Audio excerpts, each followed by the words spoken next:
Hola, ¿qué tal? Bienvenidos. Qué bueno que nos acompañas en una emisión más de Territorio Comanche, el mejor programa de análisis político de México y el mundo mundial. Mi nombre es Otoniel Cáceres, soy el Mick Jagger de la ciencia política y me da mucho gusto recibir en ese espacio al único, incomparable soldado de la democracia, Rodrigo Pichardo. Mi querido Ravi, ¿cómo estás? Bienvenido. Creo que hay que aprender el micrófono, mi Rob, ¿no? Amas ahí te encargamos ese Es detalle. correcto. Perdón, es que ya sabes, el patrocinio del Fierro Viejo andaba por aquí como, pues no se ha mochado, lo tuve que cortar, ¿no? Entonces, muchísimas gracias, mis queridísimos comanches, un placer, mucho de qué hablar. Ya saben, en el peor momento tenemos el mejor gobierno, sin duda tenemos que hablar y desarrollar el tema, algo sumamente interesante, sumamente polémico. El oráculo del territorio comanche vaticinó más o menos cómo iba a estar el queridísimo segundo informe de gobierno del señor López Obrador, y pues que no erramos tanto, dos, tres cosillas que escapan a lo específicamente que tiene que ver con el detalle, pero creo que en términos generales fuimos bastante acertados, muchísimo de qué hablar. Entremos al análisis político. Bienvenidos todos, mi comunidad comanche. Es correcto, mi queridísima la bellísima Vanessa Rojas, la reina de la democracia. ¿Cómo estás? Bienvenida. Pues feliz y contenta, y también sí con esta cuestión, decíamos, fíjense, no nos hemos equivocado, ¿no? Y curiosamente, ¿no? Un informe bastante mesurado, pues complaciente y sí con otros números. Para mí va a ser una sorpresa que nos dieron datos reales y pues bueno, ¿no? Al menos aceptaron algunas cosas, entonces habrá que trabajar en ellas y ahorita mismo le vamos a desmenuzar este pollo que es el segundo informe de gobierno, ¿cómo de que no? Es correcto. Oye, bueno, pues para todo aquel que se esté conectando en este momento de Territorio Comanche, quiero decirle que estamos, como lo anunciamos en nuestras redes sociales, vamos a platicar hoy acerca de todo lo que se dijo ayer sobre el segundo informe de gobierno del presidente Andrés Manuel López Obrador, y que tiene mucho que decir porque las críticas al mismo pues han sido diversas, ¿no? Hay aquellos que lo defienden, hay aquellos que lo denostan, que si duró 45 minutos, que si al final todos tenían sana distancia y nada más terminó y todo el mundo fue a abrazarse, a darse la mano, que si las cifras, que si son ciertas, que ni si no son ciertas, que si estamos prácticamente a un paso de ser primer mundo y que si no, que si seguimos siendo una república bananera, en fin, pues vamos a desmenuzar ahorita el segundo informe de gobierno que mira, para hacer como un marco general sobre el informe, si alguien no pudo verlo, si alguien no pudo leerlo, bueno, son 1239 páginas, no creo que nadie lo quiera leer, pero si no tuvieron a bien enterarse de esto, pues mira, a mí me parece que fue un discurso un poco triunfalista, ¿no? Se aventó frases como ya se acabó la robadera de los de arriba, ya no hay lujos en el gobierno, en fin, ¿no? Que los enormes ahorros que se ha logrado han permitido dar apoyos directos a 7 de 10 familias en el país, que las remesas han crecido en 10%, que se están recuperando los empleos perdidos, en fin, ¿no? Pues no sé cómo hayan visto ustedes, mucha gente dice que es un informe producto de una mañanera, que las mañaneras son más interesantes porque duran más.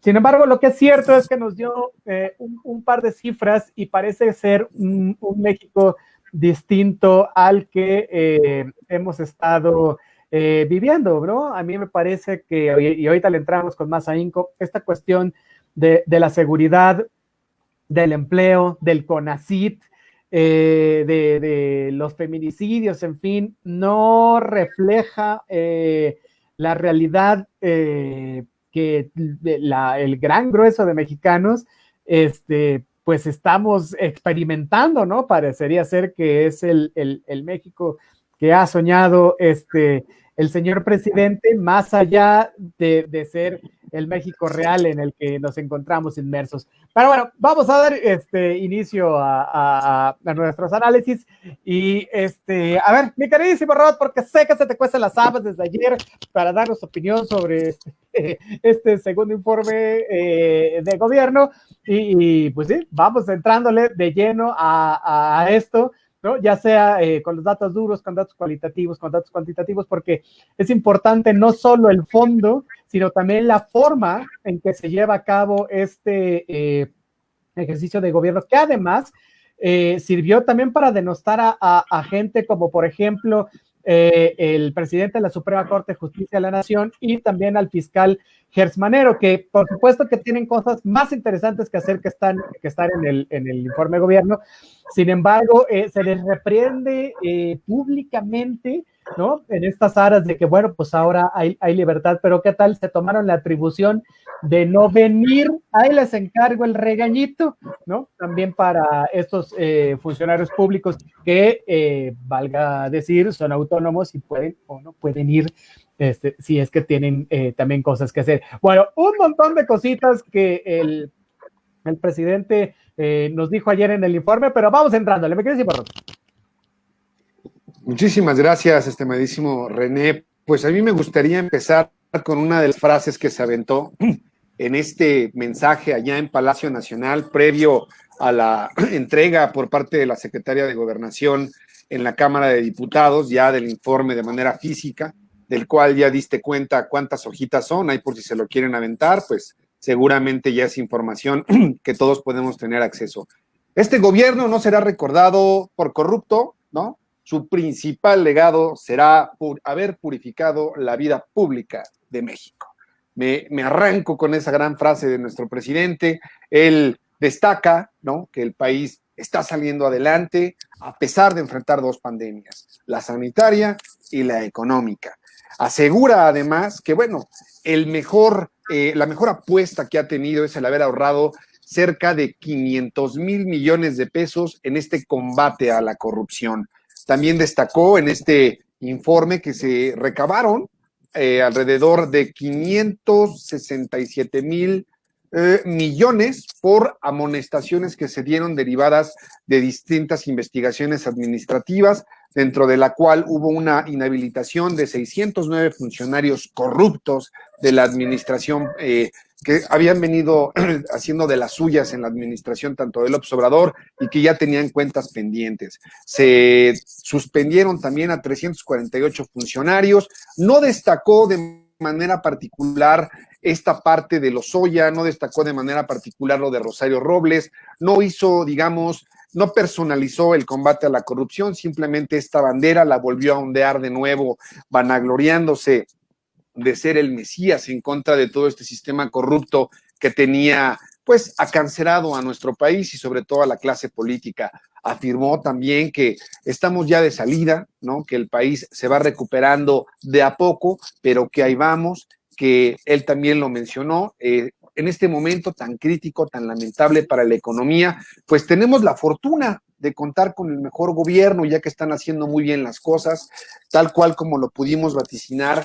Hizo gala, ¿no?, y trató de disculpar el manejo o el mal manejo de la pandemia, enfocándolo un poquito a la parte de la compra de las vacunas, enfocándolo un poquito a esta parte de haber saneado las finanzas en materia de salud para tener recursos para poder enfrentar esta parte, ¿no? Como bien lo mencionamos aquí en Territorio Comanche, nos mostró un país en el cual todo está bien, todo es perfecto, todo es maravilloso. Nosotros somos los pesimistas, la gente con esta costumbre tan fea de querer comerlas 3 veces al día, pues no entiende que esto forma parte del proceso para seguir adelante. Y al final, como todos lo esperábamos, él tiene otras cifras, él tiene otros datos que nos demuestran que no estamos nosotros inmersos en una crisis mundial. La realidad es que nosotros estamos un poquito mejor que los demás, desde luego, del punto de vista de nuestro presidente Andrés Manuel López Obrador, quien destacó lo poco rescatable que tiene dentro de su gobierno. También, como lo habíamos vaticinado, iba a hacer gala de sus magnas obras, como lo es el aeropuerto, como lo es el Tren Maya, como lo es la refinería en Dos Bocas, como es este combate a la alta burocracia, haciendo un adelgazamiento de todo lo que tiene que ver con esta parte burocrática de tantas secretarías que se encontraban como muy infladas, el secretario del secretario, la secretaria de la secretaria, el chofer del chofer. Este adelgazamiento también hace referencia con este ahorro cercano a los 564,000 millones de pesos. Destacó, por ejemplo, también la contratación de 47,000 médicos que se incorporaron al sistema de salud, la habilitación de 969 hospitales para poder enfrentar la pandemia, y también afirmó, ¿no?, que 7 de cada 10 familias reciben algún beneficio de este nuevo manejo del presupuesto público. Y también, por supuesto, los programas sociales, dentro de los cuales destacó el otorgamiento de 11 millones de becas a este grupo tan abandonado, tan vilipendiado y tan ofendido por la sociedad, que ahora ya no son los ninis, sino son personas en capacitación o que son estudiantes becados. De esa manera, él enarbola lo poco atinado, lo poco sensato o lo que lo ha posicionado dentro de la sociedad para que la gente se quede con eso. Al final, los estudiosos que vemos un poquito más allá de estas cifras rimbombantes y de estas, como bien lo mencionabas, estos discursos triunfalistas, nos damos a la tarea de ver los números, nos damos a la tarea de sopesar la realidad y equilibrar este discurso con la realidad, y vemos una insensatez por todos los flancos. La realidad es que no hablamos de economía, hablamos de crisis, no hablamos de salud, hablamos de pandemia, no hablamos de empleo, sino de desempleo, y no hablamos de seguridad, sino de inseguridad. Esa es la realidad, esa es la antítesis de un discurso que no encaja con la realidad, y yo creo que no hay manera de defender lo indefendible. Aquí el único que le sigue rogando al presidente, pues es el presidente del Consejo Coordinador Empresarial, quien afirma que la mejor apuesta y que el mejor legado de este gobierno ha sido el combate a la corrupción, afirmando que ellos ya están reincorporando de nueva cuenta esto del que tanto se hizo gala ya en el mes de noviembre del 2019, donde se planteaba que los empresarios también, al unísono con el gobierno federal en esta lucha contra la corrupción, pues estaba adelantando un acuerdo nacional de infraestructura, de inversión en infraestructura por parte de la iniciativa privada. El único de este grupo empresarial que salió tal cual a defender la postura de López Obrador, pues fue el presidente del Consejo Coordinador Empresarial. Hubo ahí algunas diferencias con otros sectores empresariales, como es el del sector agropecuario, como lo es también el del Consejo Mexicano de Negocios, el señor Antonio del Valle, quien confía que en esta estrategia de recuperación existan pues más apuestas por verdaderamente reactivar y que no sea mero discurso. Entonces, pues yo creo que a mí personalmente me divirtió muchísimo escuchar el mensaje, que tal cual como también lo dijimos, iba a parecer más una mañanera que un informe de gobierno, y de esta manera se cumplió con el requisito, y pues los medios, como siempre, no tienen ni siquiera que esforzarse en cómo señalar lo que no concuerda con la realidad. Es lamentable la postura de nuestro presidente al no reconocer que nos encontramos mal parados y que la economía está mucho peor y que no sabemos por qué no hay salida. Ese es el escenario que yo puedo visualizar, triste, catastrófico, pero ese soy yo, hombre. ¿Yo qué puedo saber? El presidente dice todo lo contrario. Es correcto. Oye, mi queridísima Vane, ¿cómo lo ves de manera general, tu impresión acerca del informe? Y ahorita nos vamos a las cifras porque hay mucho que hablar acerca de ello. Bueno, ahora sí que como dice Jack el Destripador, vamos por partes, ¿no? Entonces, uno, sí, muy, vaya, ¿no? Lo sentí bastante deficiente, muy mesurado, sin duda, ¿no? Y aceptando algo muy importante, ¿no? Que esta crisis, pues ahora sí que en la que nos encontramos, derivado de la pandemia, pues vino básicamente a tener una cuestión muy sombría de parte pues, de la 4T, ¿no? Entonces, si no se ha podido consolidar básicamente este proyecto de gobierno de la Cuarta Transformación, también tiene que ver con este embate mundial, ¿no? Entonces, que ha sido la pandemia.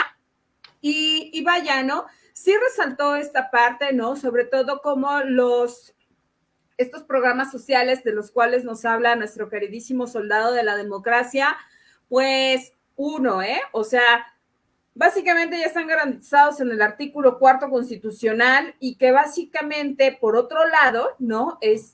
Pues los mexicanos tienen apoyo en ese sentido, ¿no? Nos habló de que muchas de las partes, ¿no? En gran parte del territorio, en 46 municipios del territorio, ojo, ya hay internet y garantizó que para el 2021, pues básicamente toda la República Mexicana ya tendría internet. Entonces, esto nos habla también, ojo, de que con esta cuestión de que hoy día el mundo se mueve de manera digital, ¿no? Y es una parte de la ventana para poder entrar a una realidad, ojo, bueno, también a la nueva realidad de cómo se está moviendo el mundo y poder tener contacto con todos, pues bueno, lo va a tomar como parte de una bandera política para poder garantizar que Morena siga estando en el poder, básicamente, y así garantizar que su proyecto de gobierno pues quede básicamente, pero bien entramado y bien enarbolado, ¿no? Para que entonces se puedan echar raíces. Ojo, lo que sí hizo muchísimo hincapié, ¿no? Es que pues ya pasó lo peor. Híjole, considero que no, que lo peor pues está por venir, ¿no? Entonces, pues bueno, ¿no? Algo muy importante, ¿no? Siempre nos habló de esta cuestión de la cual pues va a seguir sobre este tono, ¿no? Que es erradicar la corrupción, el expendio y la frivolidad. Entonces, pues bueno, uno, ¿no? De entrada siempre nos habla de corrupción y eso, pues encontrar que de entrada, pues no todo es corrupción, ¿no? Entonces, si bien es cierto, tuvo un ahorro de más de 564 mil millones de pesos, que ya nos señaló el soldado de la democracia, pues vaya, ¿no? O sea, no quiere decir que todo sea esto. Ahora bien, de lo cual no nos habló, pues bueno, también de toda esa gente que quedó en el desempleo, ¿no? Aparte del desempleo derivado de la pandemia, ¿no? Y que ahora, pues bueno, lo que no nos habló es que también hay una falta de profesionalismo de parte de todo el equipo y de todas las secretarías que conforman al gobierno, ¿no? Y que pues esta nueva forma de hacer las cosas, la realidad es que no está funcionando, que su administración ha tenido muchísimos tropiezos en la forma de gobierno y que pues bueno, lo que sí hay que decir es que ya se han visto estos entramados, ¿no? También la pandemia nos dejó ver cómo el sistema de salud quedó prácticamente en una precariedad impresionante. Entonces, ahora se trata básicamente de reparar en ese sentido, ¿no? Y pues bueno, ¿no? Pues muchísimas flores para el aeropuerto Felipe Ángeles, sin duda, ¿no? Para el Tren Maya y todo este derroche económico que pretende una vez que estos proyectos funcionen, ¿no? Y que ya estén echando a andar, pues bueno, ¿no? Pero pues obviamente esto es a futuro y mientras tanto pues nosotros no hemos salido de lo peor, más bien vamos a entrar, ¿no? Y entonces pues si ustedes comían maravillosamente porque pertenecían a un grupo privilegiado estas 3 veces al día, pues bueno, es momento de ubicar nuestro lugar en la cadena alimenticia, ¿no? Y entonces pues comer una vez, ¿no? Si bien nos va, ¿no? Porque pues hay que empezar a mover esto. También es algo muy importante de lo que dijo, es que habría que modificar, que los mexicanos tenemos que modificar básicamente nuestra alimentación, eliminar la comida chatarra. ¿Por qué? Pues porque tenemos un problema, insisto, ¿no? De salud pública en materia de obesidad, de sobrepeso y de diabetes, ¿no? Entonces, pues esto en aras de prever lo que viene, una catástrofe posteriormente a este sistema de salud. Es correcto. Mira, vamos por el principio, dirían por ahí. A mí me parece que aquí cabe mencionar un dicho, que el elogio en boca propia es vituperio, ¿no? Entonces, como bien lo decían ustedes, en el peor momento tenemos al mejor gobierno. Esto es lo que nos decía ayer el presidente Obrador, pero bueno, ahí están nada más como prueba los 65,000 muertos por la pandemia, ¿no? Que nos está posicionando en el nivel cuarto en el mundo. Digo, nomás para empezar a corroborarlo. Ya habíamos dicho en este espacio que Arturo Herrera había dicho que tenía un pronóstico que íbamos a tener la peor crisis desde 1932. y tenemos un problema de violencia que raya en el récord, ¿no? Que nos tiene prácticamente en la vitrina del horror a nivel mundial. Ahora, en cuanto a lo que él dijo en el informe, él jura, con sus datos, por supuesto, que en casi todos los delitos ha habido una disminución comparado con el 2018.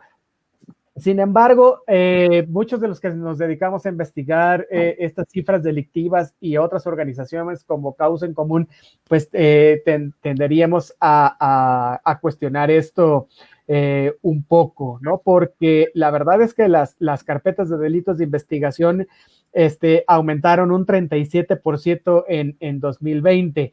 ¿No? Si hacemos una comparación con el sexenio de Fox, es un 23% y con el de Calderón es en un 16%. Entonces, bueno, también cuando dijo que bajaban estos tipos de delitos, pues no se refiere nada a los feminicidios, pero la verdad es que de enero a julio de este año ha habido un aumento del 5% respecto a 2019, es decir, se han reportado 566 casos. Entonces ahí empieza uno a dudar sobre si es el mejor gobierno en los peores, en los peores momentos, ¿no?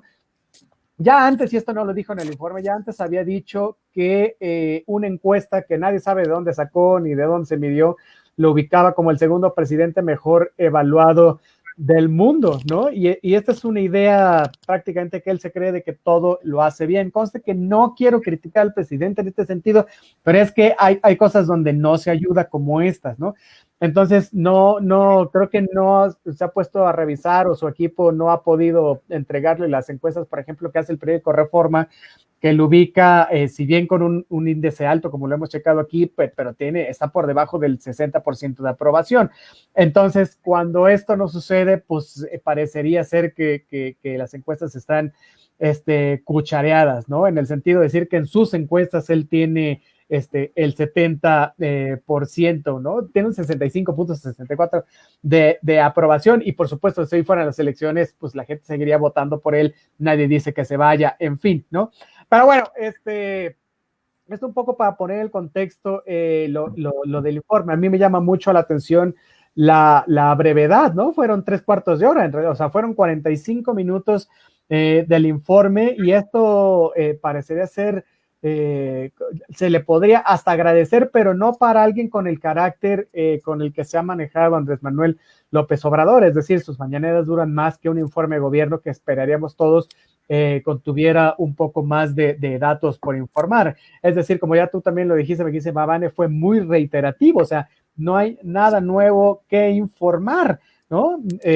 Abre, por supuesto, el tema con el combate a la corrupción, ¿no? Le pone, como decía nuestro querísimo Rodrigo, números que no se puede comprobar, ¿no? Del ahorro que se ha logrado por la vía de la austeridad, que rayan los 560,000 millones de pesos, y nos dice que ya no hay funcionarios como García Luna, ¿no? Pero la verdad es que por ahí sigue habiendo muchos casos de corrupción que no se terminan de explicar, como estos de Bartlett, que está en la Comisión Federal de Electricidad, bueno, lo de Irmeréndira Sandoval, que tiene todas estas casas que no lo terminan de explicar cómo las adquirieron, en fin, ¿no? Entonces, a pesar de que muchas encuestas le dan a López Obrador una aprobación bastante grande en el combate a la corrupción, la gente de todas formas sabe que no se persiguen estos casos de la misma manera.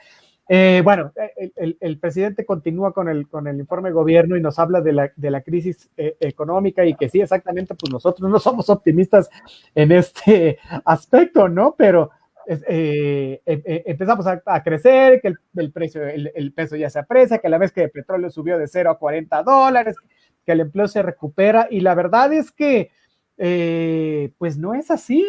Estamos esperando que ya ha habido 10 millones de desempleados y se espera que haya muchos más, y además no tocó en ningún momento el tema sobre el empleo informal, que es importantísimo en un país donde un poco más de la mitad de la población se encuentra en este supuesto, ¿no? Entonces, Me parece que hay cuestiones muy reiterativas que se han venido diciendo en todas las mañanas, en las mañaneras durante estos 20 meses. Lo que sí sabemos es que esto de ninguna manera es crecimiento, ¿no?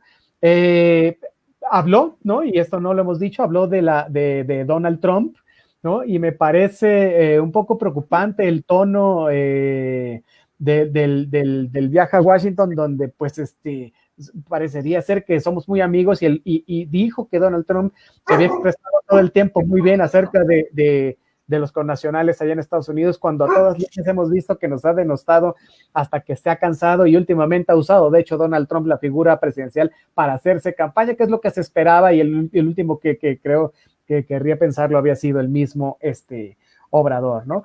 Bueno, más allá también ya había comentado yo esto acerca de que el ministro Saldívar y el fiscal Gersmanero no pudieron ir, ¿no? Dijo que tuvieron la arrogancia de no ir. Ese es el cambio, ¿no? Y me parece muy desafortunado lo que dices, sobre todo porque son dos instituciones que se encuentran, que son independientes, ¿no? Al Poder Ejecutivo. Entonces, mira, fue un López Obrador que a la vez no fue López Obrador, es decir, se veía un presidente cansado, se veía un presidente desanimado, no tuvo estos aplausos de cortesía, leyó muy rápido el informe, en fin, ¿no?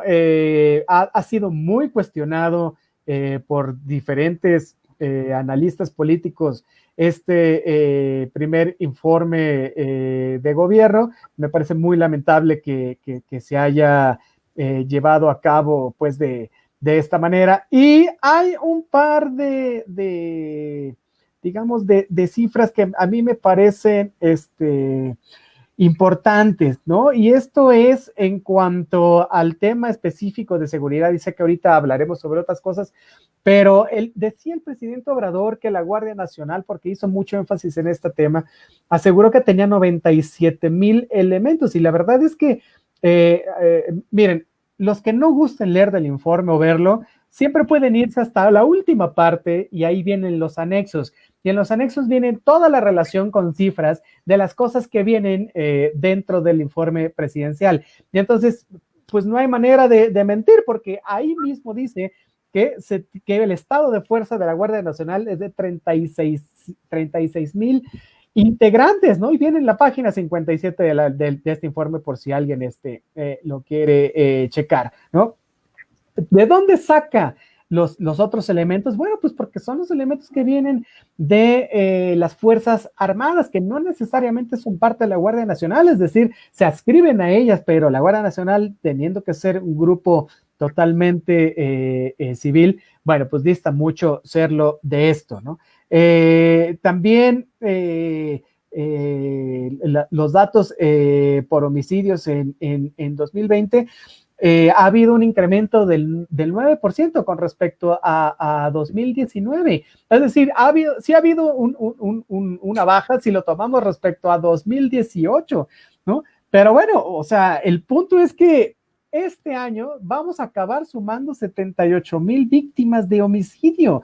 Entonces, es una de las cifras más grandes que hemos tenido en la historia del país, ¿no? Entonces, a mí me parece muy importante hacer observar esto, ¿no? Por ser el tema de la seguridad uno de los más importantes. Ahora, en ese sentido también la población penitenciaria también aumentó, ¿no? O sea, tenemos 210,000 internos en el sistema penitenciario nacional. Esto es un incremento del 4,6%. Entonces, es lo que decía yo al inicio de esta conversación acerca del informe, del segundo informe de gobierno, que no nos podemos ir con este mundo mágico que nos está proyectando el presidente Obrador, ¿no? Así como vamos a tener un incremento de homicidios, se está previendo que tengamos un incremento también de la población penitenciaria, ¿no? Y que hablar de las obras, ¿no? Porque, bueno, pues están sus 3 obras, no se ha invertido un peso más en otras, y hay programas, por ejemplo, el Modelo Nacional de Policía y Justicia Cívica, que se anunció con muy buen platillo en 2019, y solo se le han destinado 700,000 pesos. 700,000 pesos, no es nada para reformar los cuerpos policíacos, como se informó desde la campaña presidencial. Entonces, bueno, me parece un informe más propagandístico, ¿no? Son como un decálogo de buenas acciones. Ahora, si alguien quiere revisar la realidad del informe, bueno, pues nada más basta irse, como lo hice yo, a este anexo estadístico que viene en la parte de atrás del informe de gobierno, y para que puedan checar lo que se tiene que decir al respecto, ¿no? ¿Cómo ven, mis queridísimos niños? Ábreme, ¿quién se llama Vane? Vane, prende tu micro. Perdón.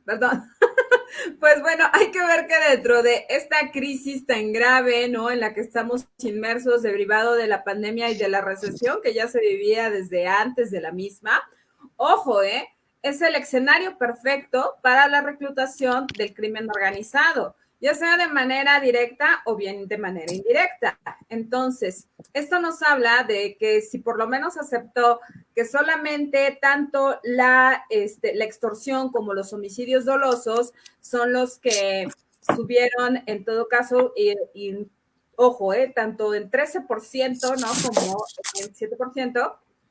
Entonces, nos habla también de algo muy importante, ¿no?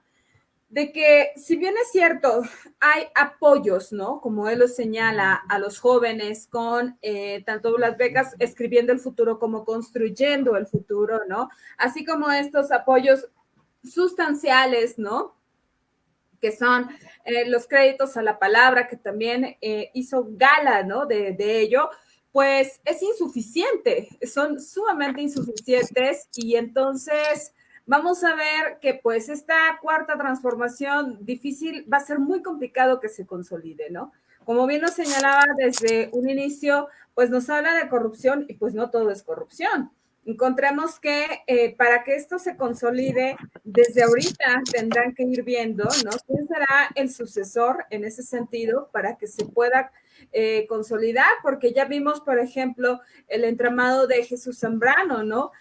Curiosamente, pues ahora sí que quien servía con ellos, pues hoy como dice esta cuestión, ¿no? De entrada, ¿no? Hoy día tienes al perro que te dio de comer, o sea, más bien muerdes a quien te dio de comer, y pues está grave, ¿no? O sea, es muy grave en ese sentido, porque pues cuenta con una disidencia, ¿no? ¿Por qué? Porque ahora ha pisado callos, ¿no? Que a muchos no les gustan, ¿no? Nos decía que también, pues básicamente los poderes fácticos ya no mandaban, que ya no mandaba la delincuencia organizada. Híjole, es grave sin duda, pues porque de entrada el estado de Tamaulipas está perdido, básicamente, ¿no? Y no lo digo yo, lo dicen las propias Fuerzas Armadas, ¿no? O sea, es un territorio básicamente que lo controla el crimen organizado, ¿no? Entonces, hablamos de una realidad pues ajena, ¿no? En donde, pues como el presidente señala, ¿no? Pues él tiene otros datos, pues los datos reales que nos duelen a todos, que nos duelen a muchos, a la gran comunidad comanche, pues es que pues no solamente el estado de Tamaulipas se ha perdido por la cuestión de la violencia, lo mismo pasa en Guerrero, lo mismo pasa en Michoacán, en Jalisco, ¿no? O sea, donde básicamente quien gobierna es el cártel de Jalisco Nueva Generación, o sea, y tiene sometido, ojo, al gobierno, tiene sometida a la población en medio de un terror tremendo, porque básicamente allá se discute con las armas, ¿no? Entonces, habrá que replantear esta estrategia en materia de seguridad, en eso sí estoy de acuerdo, porque no está funcionando, o sea, inclusive con el hecho de que Durazo estuviese en la primera fila escuchando al lado de Marcelo Ebrard, pues vaya, ¿no? Es un llamado de atención de manera directa de una sociedad que está pidiendo auxilio, ¿no? A quien realmente tiene que brindarlo, ¿no? Y la seguridad, recuerden que la brinda el Estado. Entonces, pues bueno, ¿no? Considero que un desacierto también muy grave, ¿no? Y también coincido contigo, mi queridísimo Mick Jagger de la ciencia política. ¿En qué sentido? Ojo, en cuanto nos señalas de entrada cómo es este discurso político, ¿no? Y entonces te habla de regresar al presidencialismo del PRI, ¿no? Cuando les dicen, pues hoy tienen ya de entrada, ¿no? ¿Cómo lo llamó? Como una cuestión de libertad por parte de Arturo Saldívar, el presidente de la Suprema Corte de Justicia de la Nación, y también por Alejandro Gertz Manero, ¿no? El fiscal general de la República. Y entonces, pues, vaya, señor presidente, o sea, él será muy el presidente, pero pues no puede de entrada llamar, ¿no? Para someter de entrada a esos poderes, pues sobre todo el Poder Judicial, que recordemos que es autónomo. Solamente haría gala de una cuestión diplomática, ¿no? De un equilibrio, pero ojo, el equilibrio se rompe cuando ya te dicen que hay una cuestión de sombría libertad, ¿no? En donde puedes hacer lo que quieras. Pues, señor, estamos en un país libre y democrático, ¿no? Y podemos estar o no de acuerdo, ¿no? Y en ese sentido, o sea, no solamente es el presidente, pero no puede mandar sobre la vida de los otros y la agenda de los otros. Que en este caso, ojo, la cuestión de la justicia no puede parar, así sean 45 minutos que duró el informe, así sean las 2 horas o lo que sea, porque este país tiene que seguir en ese sentido. Es correcto. Oye, fíjate que pues ya para ir cerrando un poco esta discusión sobre el segundo informe de gobierno, me parece que este informe pone de manifiesto de dos formas muy diferentes de ver y entender la dinámica del país, ¿no? Para Andrés Manuel López Obrador me parece que existen elementos, o sea, él cree que tiene elementos para asegurar que el gobierno está en el camino indicado, ¿no? Y que sus estrategias pues están llevando efectivamente a un proceso de transformación. Y del otro lado están estos informes que hemos venido dando cuenta también que están bien fundamentados y que, bueno, nos dicen que las cosas no son como las plantea el presidente, ¿no? O sea, porque al final todo nos lleva al terreno de las consecuencias que produce esta diversidad de opiniones. Es decir, me explico. O sea, hay información de organismos internacionales que colocan, por ejemplo, al país en una caída mucho más severa de la que el presidente tiene contemplada, ¿no? Entonces, el problema de tener información tan contrastante entre el gobierno, entre la sociedad civil y entre organismos internacionales, es esto, es lo que produce, es decir, que no haya un consenso sobre los indicadores económicos, en seguridad, en fin. ¿Y esto a qué lleva? Es importante saberlo porque esto lleva a que no se instrumenten de una buena forma todo un cúmulo de políticas públicas, ¿no? Y entonces se convierte todo esto en un auténtico galimatías y entonces esto va a producir sin lugar a dudas que haya una falla en la implementación de estas políticas o que no cumplan los objetivos para las que estaban diseñadas, ¿no? Entonces, la información que tiene el equipo, el presidente, bueno, pues sí puede resultar cuestionables, ya que a menudo son muy, muy diferentes de las que, insisto, organizaciones especializadas o investigadores de la sociedad civil, pues también presentan, ¿no? Ahora, mira, esta parte es que sí quiero insistir sobre esto, esta afirmación de que es el segundo mandatario con más popularidad en el mundo, la verdad es que contrasta mucho con mandatarios, por ejemplo, de Rusia, ¿no? De El Salvador, de Nueva Zelanda o de Australia o de Italia, que la verdad tienen un nivel de aprobación bastante alto también, y no sé de dónde habrá sacado esta información, pero bueno, eso es nada más para dejarlo ahí haciendo como el comparativo, ¿no? Entonces, al final no se trata, como lo dijimos al principio de este espacio, no se trata de escatimar lo que haya hecho y lo que vaya a hacer el presidente, ¿no? El problema es que no se ve por dónde pueda haber un nivel donde prevalezca la integración y un tono constructivo para el país, ¿no? Entonces, digo, por más que al presidente no le guste, hay indicios de que esta como intransigencia gubernamental y falta de autocrítica, la verdad, se está haciendo más notable cada vez, ¿no? Y esto, sin lugar a dudas, tiene que revertirse, porque la gobernabilidad no es un acto de una sola persona, la gobernabilidad es un acto colectivo, no solo de aquellos que nos gobiernan. Entonces, hay que entender que lo que pretende hacer Andrés Manuel López Obrador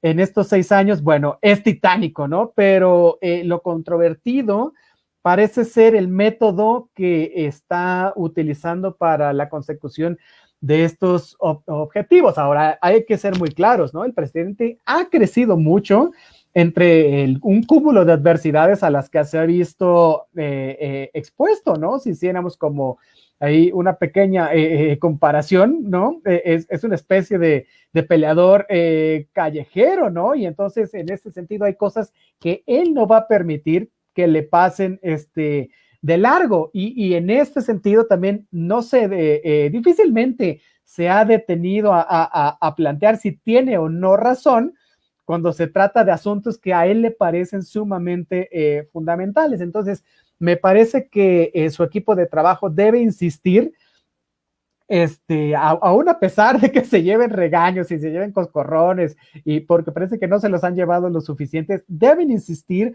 en tomar una pequeña pausa y tratar de entender o de integrar, ¿no?, los elementos externos que le pueden ser de gran ayuda al presidente. ¿Cuáles son estos elementos externos? Bueno, todas las investigaciones, todo lo que se produce con otros organismos internacionales, con otros organismos nacionales, con otros investigadores, ¿no?, que se dedican a revisar las tendencias, se dedican a hacer análisis político que le puede abonar en mucho a este gobierno, ¿no? Entonces, bien o mal, tarde o temprano, el presidente va a tener que convocar a la unidad, ¿no?, y al diálogo, porque el futuro del país, sin duda alguna, merece tener un debate colectivo, ¿no? Entonces, esta otra mirada de la que estoy hablando, esta otra integración de visiones, bueno, tiene que generar un espacio, ¿no?,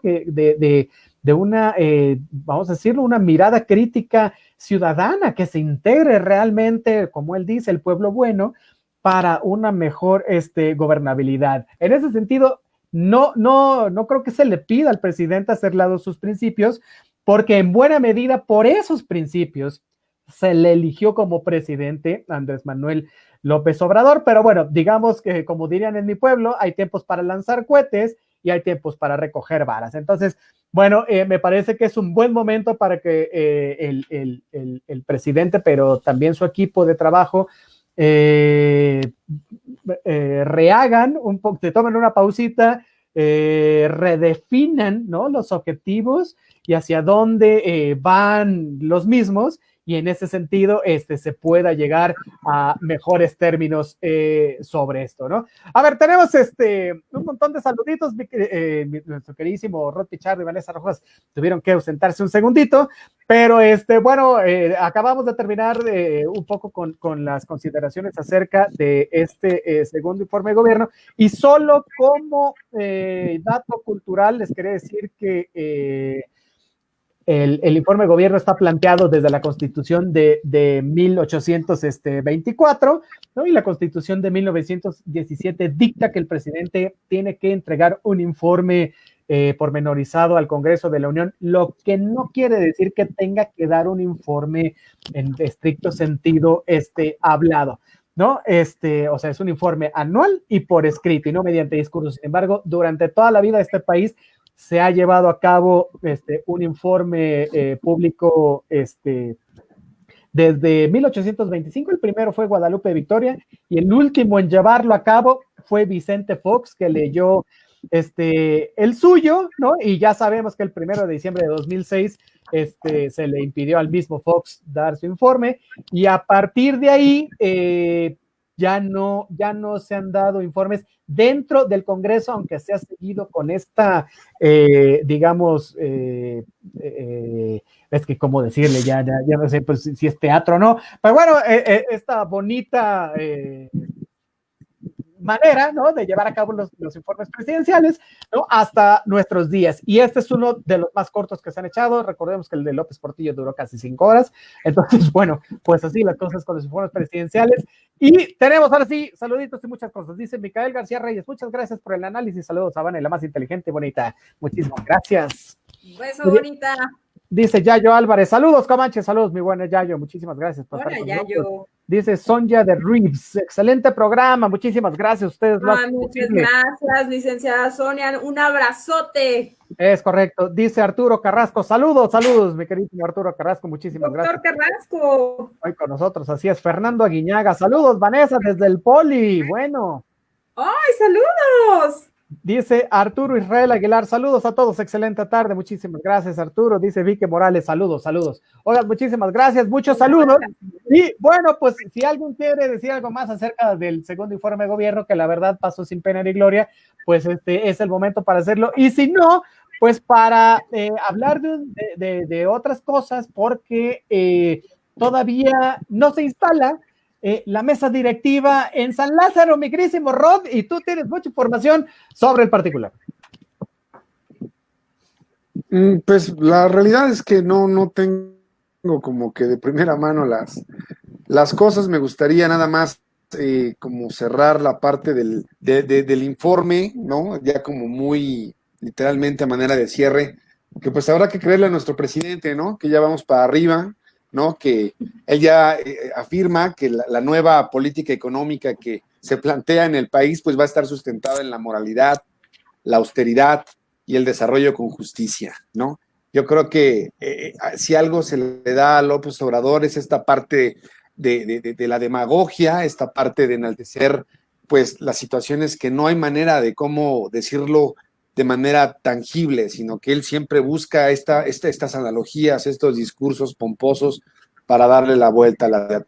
Me quedo con eso, me quedo con esa parte, coincido contigo en que no sé, más que un informe, pareció una mañanera corta, una situación que nos deja a todos un sinsabor y sobre todo entre un enojo y una tristeza ante esta situación en la que vemos que esta doble crisis, la sanitaria y la económica, pues no tienen ningún tipo de dirección por parte del gobierno federal, y pues aunque no soy católico, me atrevo a decir que Dios nos ampare.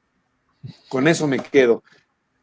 Con la parte de la mesa directiva, pues es muy interesante, mi queridísimo doctor, porque pues hay ya digamos algunas afirmaciones por parte tanto de los petistas como incluso ya de los partidos de Encuentro Social, quienes afirman que lo que se está buscando aquí realmente es no permitir al PRI ocupar la presidencia. Y se está hablando de una posible negociación en el sentido que en 6 meses, en caso de que ellos puedan acordar que antes del 5 de septiembre, que es el tiempo límite que marca tanto la propia Constitución como el reglamento interno, para que se pueda renovar la mesa directiva, es si acaso que en 6 meses la vuelva a ocupar o una morenista o un morenista o una petista, para que de esta manera se le dé el cauce legal a lo que procede, que era que el PRI pudiera ocupar la mesa directiva de la Cámara. Hasta este momento ya hubo, digamos, algunos bloqueos con esta intención que se iba a dar para que, ¿cómo se llama? Luz María Sauri ocupara la presidencia, ¿sí? No, la presidencia de la Cámara de Diputados. En ese sentido, pues Sauri, no se dio. ¿Cómo? Dulce Sauri. Dulce Sauri, gracias por el dato preciso. Y también lo que ocurre es que dentro de Morena y del PT también no terminan de ver con buenos ojos a Fernández Noroña. Eso también ha formado parte de las negociaciones para que muchos morenistas y petistas, digamos, recalcitrantes, estén como también en esta parte de, no les convence esta figura y es por eso que están atorados en las negociaciones. Lo último que supe es esta parte, que en caso de que exista una negociación para que el PRI pueda ocupar la mesa directiva, sería que que proceda, que ocupe la presidencia, pero que en 6 meses existe una renovación donde de nuevo el PT o Morena ocupen dicha mesa directiva. Todavía están ahí atorados, pero bueno, nos quedan estrictamente 3 días para que siga una negociación y la mesa directiva pueda ya ser utilizada, bueno, ser ocupada por el PRI, que le correspondería como tal, ¿no? Entonces, pues ojalá ya no sigamos viendo más este circo, porque yo creo que se necesitan avanzar en temas que importan, y en este sentido, pues el trabajo legislativo está atorado, porque la realidad es que no se están poniendo de acuerdo, y hasta el momento, pues son puros rumores, y en ese sentido habrá que esperar todavía qué es lo que puede proceder. Es correcto, oye, pues sí, hay partes encontradas que no quieren que Dulce María Sauri Riancho, que es el nombre completo de la Yucateca, llegue a la mesa directiva, pero ya veremos. También se aventó Noroña en estos días aquello de que había que cuidar al compañero Obrador porque no lo fueran a asesinar estos priistas, criminales que se echaron a Colosio y a Ruiz Massieu, y al respecto sí quería hacer una aclaración porque la gente no tiene muy claro qué sucede si no estuviera la figura presidencial, y quiero decirlo así. Si al presidente Obrador le sucediera algo y no pudiera continuar con el cargo, efectivamente el presidente de la mesa directiva ocuparía, si es dentro de los 2 primeros años del sexenio, una presidencia interina, y tendría que mandar a convocar a elecciones nuevamente en un plazo de 6 meses, conste. Si no fuera así, si fuera en los últimos 4 años, entonces el mismo Congreso tendría que decidir quién nombrar a un sustituto, ¿no?, que terminara el sexenio. Entonces, en ninguna de las dos partes habría como este peligro que nos marca Fernández Noroña, de que los criminales del PRI, bueno, pues hubiera este peligro por ocupar la mesa directiva. Me parece un argumento muy endeble y me parece un argumento que llama más al descrédito que una cuestión política, pero bueno, tenemos que entender que Fernando Pérez Noroña, bueno, se maneja siempre de esta manera y no debería extrañarnos, ¿no? Pero la verdad es que al final se me hace un poco ridículo el asunto. Me dice Morrod. Sí, es que, mira, yo creo que aquí lo que tenemos que ver realmente de fondo es que el ala morenista radical y el ala morenista del PT no es tanto que, o sea, existen, digamos, 2 posturas que les impiden esta negociación. La primera de ellas es, como ya lo mencioné de manera previa, no les gusta Fernández Noroña, no les llena el ojo, por así decirlo. Y por la otra parte, no quieren dejar al PRI, ¿no?, que ocupe la mesa directiva conforme a lo que corresponde.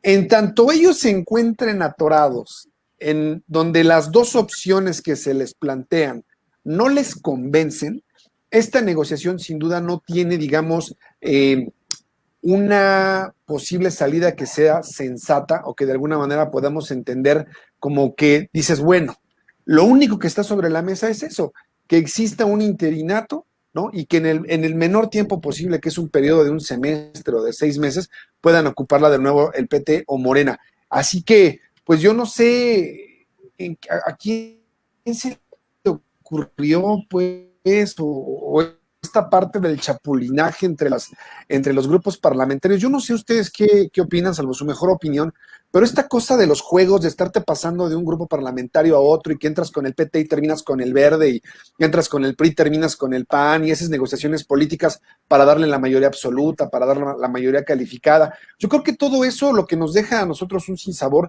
es que se deberá de reglamentar más, y se debería de tener un poquito más de ética y un poquito más de cuidado en la forma y el fondo, en cómo muchos de los legisladores están ocupando una curul, porque lo primero que nos está mostrando es que ellos hacen las negociaciones a título personal, en el sentido en el que únicamente se favorecen en sus intereses muy, muy, muy particulares, y por eso es que se venden. Esa es la realidad, y lo vamos a ver ahora de nueva cuenta en las legislativas del 2021.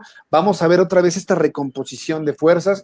Al final, Morena, lamento desilusionar a muchos morenistas. Yo voté por el presidente, lo mismo que el Doctor y lo mismo que Vanessa, y lo decimos con toda objetividad. La realidad es que Morena es un partido multicolor, no tiene solo los colores del Politécnico, ¿no?, blanco y morado. La realidad es que tiene verde, blanco y rojo, tiene azul y blanco, tiene naranja, tiene amarillo. La realidad es que es un partido que se ha compuesto de todos los demás partidos y que la realidad es que no fueran de izquierda repentinamente o que se convencieran del proyecto de nación que en ese momento tenía López Obrador, que se marcaba en aquellos momentos como una cuarta transformación y que iba a ser diferente las cosas. La realidad es que los políticos de este país se mueven con esto, ¿no? Con esto, con una lana a cambio de posibles candidaturas, a cambio de pasar ciertas iniciativas de ley con los grupos de interés y los grupos que están ya comprometidos, que los hicieron llegar a ocupar una curul. Y la realidad es que lo que menos importa, pues es el pueblo. Somos mexicanos y son los temas de interés nacional. Esto pone de nueva cuenta y nos damos una vez más con tristeza cuenta que todos los partidos son la misma cosa. Y están atorados no porque digan, es que el PT representa un peligro para la nación, es que el PRI va a volver a hacer lo mismo. La realidad es que en el momento en que se pongan de acuerdo va a haber negociaciones que a ellos de manera personal les beneficien. Y en tanto eso no se dé, tienen por lo menos de aquí al 5 de septiembre para que vean de qué manera sacan esto y el trabajo legislativo, que de por sí es pobre, que de por sí ante iniciativas de ley que no, de verdad, no fructifican en nada a la sociedad, en plena pandemia, con una crisis económica, que se estén desgastando y rompiendo las vestiduras por quién va a ocupar la mesa directiva de la Cámara de Diputados, me parece un sinsentido y una falta de responsabilidad política para quienes nos pusimos en sus manos al emitir un voto y al creer en un sistema democrático. Eso es lo lamentable de la Cámara de Diputados, que no hay nivel, no hay una preparación, no hay una conciencia de que están ahí para defender los intereses de la nación, no para defender los intereses personales. Eso es lo que a mí me aporta y es la lectura que yo puedo tener con esta parte de la mesa directiva de la Cámara de Diputados. Es correcto, mi queridísima Vane. Pues esta falta de representatividad de parte de Morena se debe básicamente, mi queridísimo Rodrigo Pichardo, pues a que de entrada no es un partido político, son un movimiento y como tal, como un movimiento de regeneración nacional, pues son de chile, mole y pozole, ¿no? Entonces, pues al tener esta revoltura, pues obviamente no sirves los intereses colectivos, sino los intereses personales. Por otro lado, señalar que Fernández Noroña siempre ofuscado, ¿no? Con esta cuestión tremenda, ¿no? Y se aventó una de las grandes que siempre tiene, siempre con el foco, yo creo que le gusta esta cuestión, sin duda, ¿no? Pero lo señaló, ¿no? Yo soy el presidente de la Cámara en el corazón del pueblo, ¿no? Entonces, pues ya te habla, ¿no? También de que pues obviamente la objetividad no va a imperar, ¿no? Ni la parte del querer realizar acuerdos para beneficio del pueblo y así dar cuenta de parte de una buena administración que acompaña la cuarta transformación o independientemente del gobierno que sea. Te habla más bien, ¿no? De que si quedara este hombre, pues bueno, no se construiría el disenso, más bien siempre querría como estar una y otra vez y sería muy complicado llegar a algún tipo de acuerdo político y de poder aprobar o tanto una política pública o como una iniciativa de ley o una reforma y eso sería sumamente grave, ¿no? Entonces, es clarísimo, ¿no? Que no puedes construir a través del consenso, pues vaya, se construye a través del disenso. Aquí no hay de otra. Y entonces, el papel de Fernández Noroña, en ese sentido, crearía solamente un foco. Y eso te habla de que este distractor tan grave, pues tendría ahora sí que un costo político muy alto que pagaríamos los ciudadanos y eso es grave, ¿no? Y por otro lado, pues bueno, dejar a Dulce María Sauri, pues ahora sí que, como ya bien nos lo señaló nuestro Mick Jagger de la ciencia política, pues sí, yucateca, pero pues del PRI, ¿no? Pero entonces implica qué es lo que se va a negociar para poder entregar la Cámara, ¿no? Y en ese sentido poder subir a la lista toda esta discusión tan importante, ¿no? Que insisto, que ojo, yo siempre he dicho que el poder más importante de los tres es el poder legislativo, ¿no? Porque ellos son los que crean leyes, los que crean básicamente, pues programas y además de esto, está ahí nuestra representatividad. O sea, si bien es cierto, el Poder Ejecutivo está para representar a toda la nación, el Poder Legislativo debe de ser el más cuidado, en donde nosotros debemos tener todo el ojo posible para que no nos pasen cosas como las que han venido pasando a partir de siempre, ¿no? O sea, vaya, vean cómo quedó en los gobiernos priistas, ¿no? Simplemente eran lacayos del presidencialismo, levantaban la mano sin leer nada, ¿no? Es más, ni siquiera regresarlos, ¿no? Básicamente para que sufriera alguna modificación, todo era aprobado, ¿no? Y aquí se corre un riesgo igual de grande, ¿no? Entonces, sin duda, seamos congruentes, observemos bien esto y entonces exijamos a través de la ciudadanía que nos representen como es.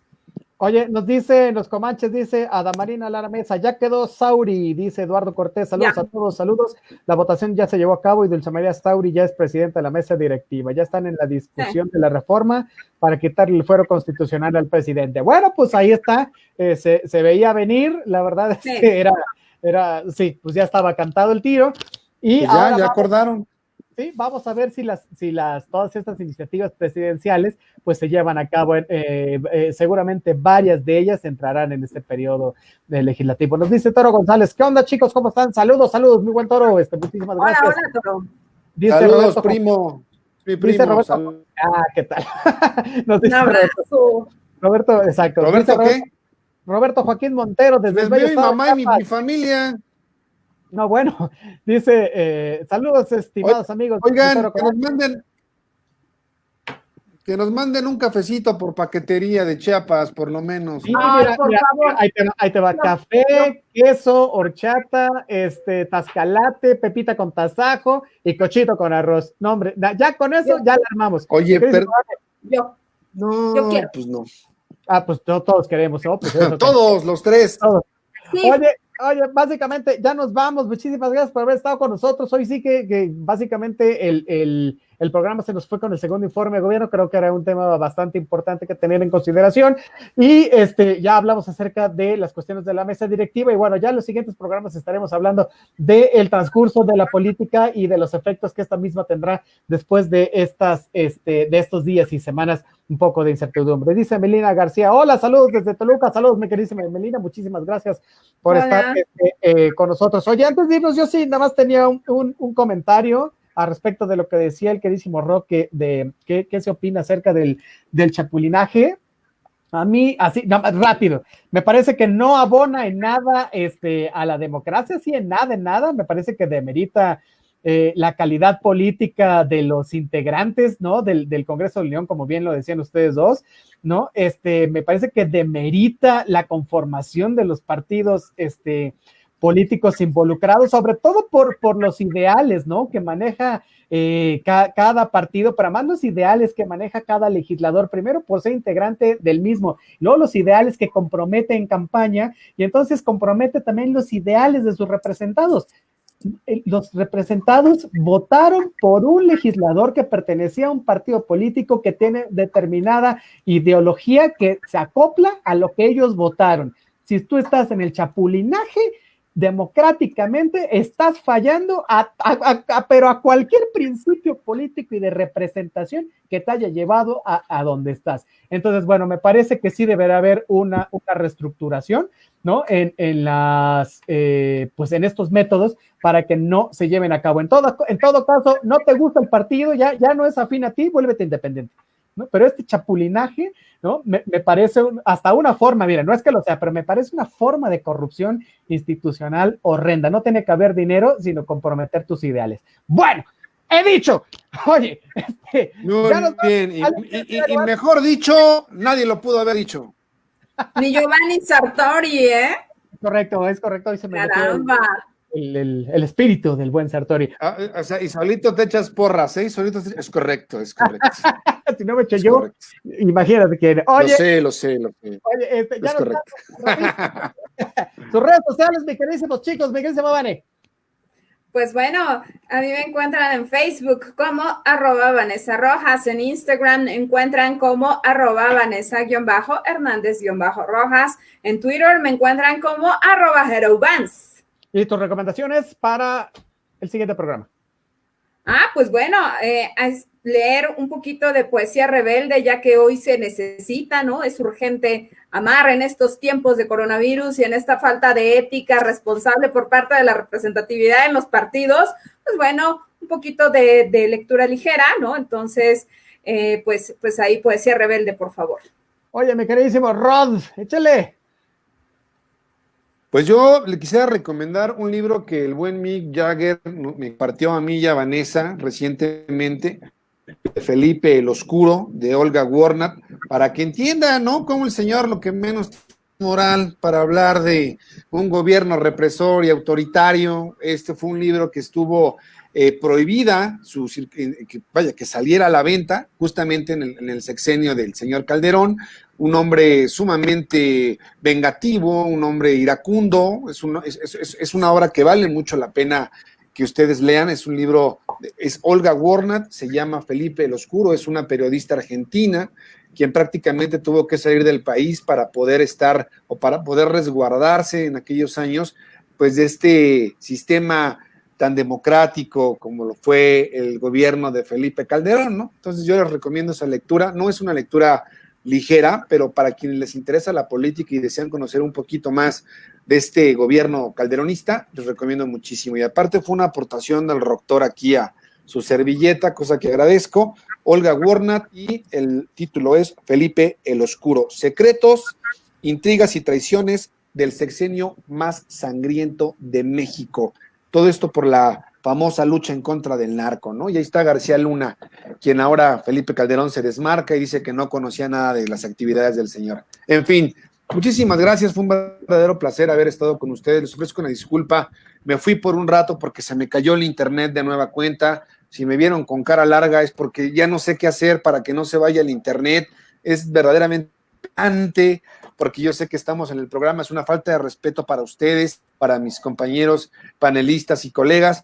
Les ofrezco una sincera disculpa, fueron cuestiones de fuerza mayor, se me fue la internet y hasta que regresó pude volver a conectarme. Me encuentran como Rod Pichardo en Facebook, rod.pichardo82 en Instagram y me encuentran como @Maquiavelo80. Un placer, espero que les haya gustado el programa, mis queridos comanches. Nos vemos el próximo viernes. Oye, sí, mi queridísima Vani. Pues yo me uno a las disculpas porque me pasó lo mismo, ¿no? Ya saben que el Centro Nacional de Inteligencia, pues, le encanta territorio comanche y pues eso de... Mira, y se está cortando y se está... Para que vean, pues, el Centro Nacional de Inteligencia está con todo en territorio comanche. No les gustaron, ¿no? Y pues, perdónenme. Okay. Ahora sí, mi queridísimo Mick Jagger de la ciencia política, ¿qué tiene usted para nosotros? Oye, Vanessa. Lo primero, Vanessa, es que te voy a invitar que veas otra vez la repetición. Exactamente esto es cuando estás dando tus redes sociales para que veas cómo el Centro Nacional de Inteligencia nos volvió a hacer gala de su presencia. Está buenísimo. Oye, a mí me encuentran como Otto René Cáceres, Otto con doble T en todas mis redes sociales y hasta en el Buró de crédito. Buró de crédito, Fobaproa. ¿Y saben qué? Se los digo aquí entre nos. También aparece en una de estas listas de altos funcionarios inhabilitados. También lo encuentran en primer lugar a Otto René Cáceres. Me cae que sí, porque maestra, ¿no? Es correcto, dice Eduardo Cortés, hay pájaros en el alambre, sí, hay urracas, diría el buen Fox, porque, oye, bueno. Sopilotes y de todo. Sí, exacto, qué cosa tan maravillosa. Oye, bueno, yo le voy a recomendar que se meta a la página de Territorio Comanche, que vea todo lo que tenemos para ustedes, regálenos un like, por favor, comparte ese programa, compartan lo que tenemos para todos ustedes, hay un montón de cosas, ya salieron los chiles de nogada en venta, métase a la página, revisa, los pide y se le llevan hasta su casa. No, hombre, ¿en qué país, en qué lugar? Nada más en Territorio Comanche. Muchísimas gracias, nos vemos en el siguiente programa, recuerde de 2 a 3 de la tarde, nos vemos el viernes, cualquier cosa, escríbanos un mensaje, muchísimas gracias por estar con nosotros, por supuesto aquí a través de los micrófonos de Acústica Radio, dale voz a tus sentidos, gracias a nuestro queridísimo bad hombre de la radio, Adonai Martínez, que es el programador, pero además el productor de este excelente programa. Muchísimas gracias, nos vemos el siguiente viernes, hasta luego. Bye bye.